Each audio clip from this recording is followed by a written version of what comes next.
तो आज हम आए हैं कैंट की एक ऐसी जगह पर जहां हमारे बड़े प्रिय मित्र जो हैं, हमारे बड़े भाई हैं राजेश जी। इनका ये घर हुआ करता था जब वो आपकी माँ इस फील्ड में यहाँ पर काम किया करती थी। तो आपको ये इतना बड़ा आलीशान घर मिला हुआ था। तो आपका पूरा बचपन जो है वो यहीं पे गुजरा है। तो आज हम आपसे कुछ स्मृतियों के बारे में बातें करेंगे, इस घर से लेकर इस घर से जुड़ी जो यादें हैं उनके बारे में बात करते हैं। तो चलिए आइए देखते हैं ये पुराना घर और कुछ बातें।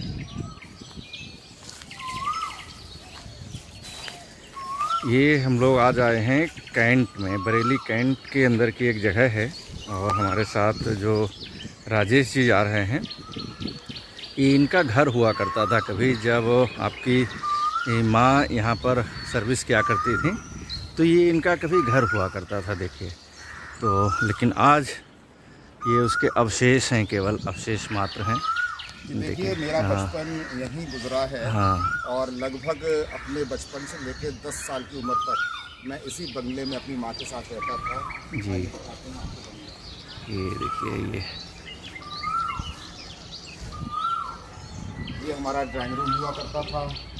ये बरामदे थे, इनमें रॉक चेयर्स पड़ी हुई थी।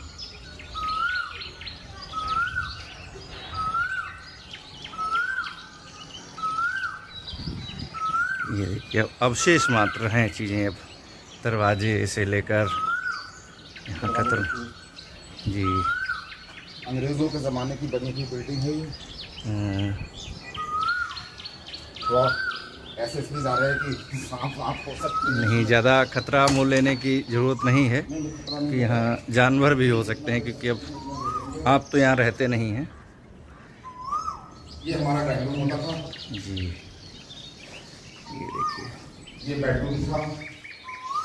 अगर अकेला कोई आ जाए तो यहाँ पर हमारे डर के जो है, देखिए ये कुर्सी जो है इसके अंदर पड़ी हुई है, जो वो आज भी 20-50 साल पुरानी कहानी कह रही है कि इस पर कोई जो है बैठा करता था।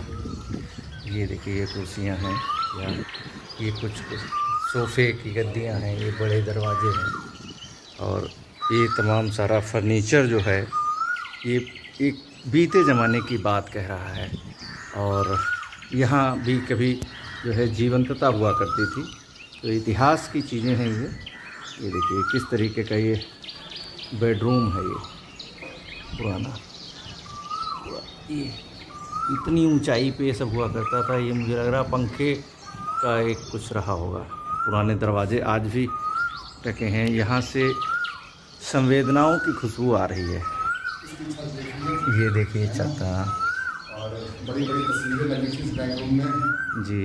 और यहाँ सामने आप देख रहे हैं बहुत बड़ा पोर्ट्रेट लगा था जी। ये यहाँ पे जी सारी दीवारों को मुझे याद आ रहा है। ये इधर इस साइड में सामने क्या है राजेश जी? ये इधर एक किचन था, बल्कि किचन पीछे की तरफ था। ये अच्छा किचन था। ये कुछ सामान वामान रखने के लिए रहा होगा। अच्छा देखिए ये कुर्सियाँ कुछ कहती हैं। ये तो काफ़ी नई लग रही हैं मुझे। ये रास्ता था, इसके पीछे जाके किचन था। किचन अच्छा। देखिए खास तौर से दिन भर के लिए हमारा ये बरामदा जो था ये बड़ा जीवन करता था। एकदम प्राकृतिक परिवेश रहती थी, मम्मी के बैठने की कुर्सियाँ रहती थी। और ये सामने जो पेड़ हैं, अब कौन सा पेड़ था, पुराने पेड़ पता नहीं है, तो उनमें झूले पड़े रहते थे, जो झूलते थे उसमें। और ये हमारा पूरा किचन गार्डन था सामने। अच्छा बहुत दूर तक का, मुझे लगता है 1-2 बीघे का किचन गार्डन। हाँ ये रहा होगा 1-2 बीघे का किचन गार्डन। और ये हमारा लॉन था, इसमें सब घास लगी हुई थी। तो जो बंगले से बाहर का हिस्सा था ये लॉन का हिस्सा था। इसी में से एक रास्ता जाता था किचन गार्डन के लिए। हमारी माँ को सब्जियों का बहुत शौक था और सारी सब्जियाँ वो खुद ही उगाती थी अपनी। और रात को 10-11 बजे तक वो इसकी पानी की देखभाल, पानी कैसे जाना चाहिए, या सुबह उठ के वो भिंडी क्या लगी है, टमाटर कैसा आया है, या गोभी कितनी बड़ी हो गई है, वो सब देखा करती थी। बहुत अच्छा लग रहा है यहाँ के, इतनी पुरानी यादें। और हम अपने नौकर के साथ साइकिल में बैठ के DI बाजार जाते थे एक छोटी सी 5 स्टार चॉकलेट के लिए। अच्छा उस समय 5 स्टार चलती थी। हाँ 5 स्टार चलती थी, मुझे याद है। और इन्हीं पेड़ों पे दिन भर लटके रहते थे। और हाँ, सारे कॉमिक्स हमने यहाँ पढ़े हैं। अच्छा अच्छा। हाँ, सारे कॉमिक्स हमने यहाँ पढ़े अच्छा, हैं। बाग में पेड़ों पे झूलते हुए कॉमिक्स पढ़ने का आनंद मुझे लग रहा है बहुत कम लोगों ने ही लिया होगा। हम भी अपने बाग में जाते थे और जब पेट केवल लेट गए तो अंगारा द ग्रेट, चाचा चौधरी, पिंकी रिंकी, इतने नीली घाटी का रहस्य, जाने कौन सा वाला दैत्य है, उसके बाद लोटपोट, मधु मुस्कान और बहुत सारी आती थी जी। और जब थोड़े बड़े हुए तो राजन इकबाल को पढ़ने लगे थे, एस.सी. बेदी की जी। बहुत ही खूबसूरत है ये सब जगह। हाँ, ये देखिए, ये पूरा बाहर से जो है इस तरीके से कुछ दिखता है। ये खफरेल हुआ करती थी और ये पूरा कहने के लिए तो 2 मंजिल जैसा दिख रहा है, लेकिन है नहीं। छत ऊंची थी, बिजली कम रही होगी उस दौर में, तो ठंडा बना रहे इसलिए।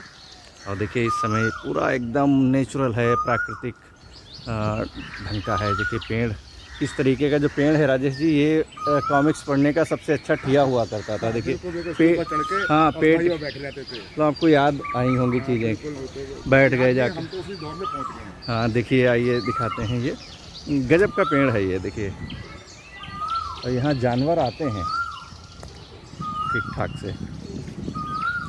ये कॉमिक्स पढ़ने का सबसे अच्छा जो है ठिया होता था ये।